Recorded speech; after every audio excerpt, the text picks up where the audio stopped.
साम्राज्य न्यूज, सामान्यांचा असामान्य आवाज। कोणत्याही पद्धतीच्या प्रभाग रचनेमध्ये भाजपा संपूर्ण ताकदीनिशी निवडणूक लढविण्यास तयार असल्याची प्रतिक्रिया शहर भाजपा शहराध्यक्ष विक्रम देशमुख यांनी व्यक्त केली। महाविकास आघाडीच्या सरकारने राज्यभरातील 17 महानगरपालिका निवडणुकीच्या अनुषंगाने 3 सदस्यीय प्रभाग रचनेची घोषणा करताच भाजपाने महाविकास आघाडी सरकारच्या निर्णयाचे स्वागत करत येणाऱ्या भविष्यकाळामध्ये सोलापूर महानगरपालिका निवडणूक लढवत असताना कोणत्याही पद्धतीच्या प्रभाग रचनेमध्ये भाजपा संपूर्ण ताकदीनिशी निवडणूक लढवून पालिकेवर भाजपाचा महापौर विराजमान केल्याशिवाय स्वस्थ बसणार नाही, असा विश्वास भाजपाचे शहराध्यक्ष विक्रम देशमुख यांनी व्यक्त केला।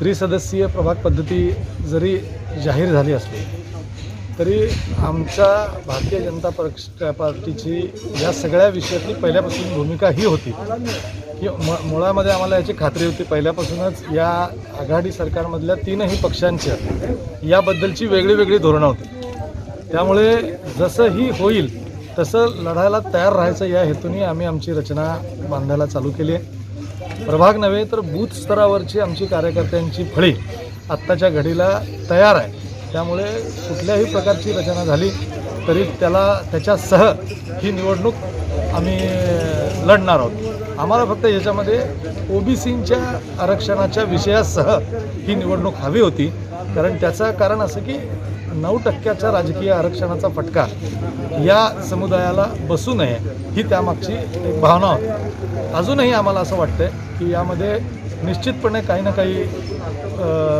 शासन निवडणूक आयोग हे काहीतरी विचार करून काही तोडगा काढतील असं मला खात्री आहे।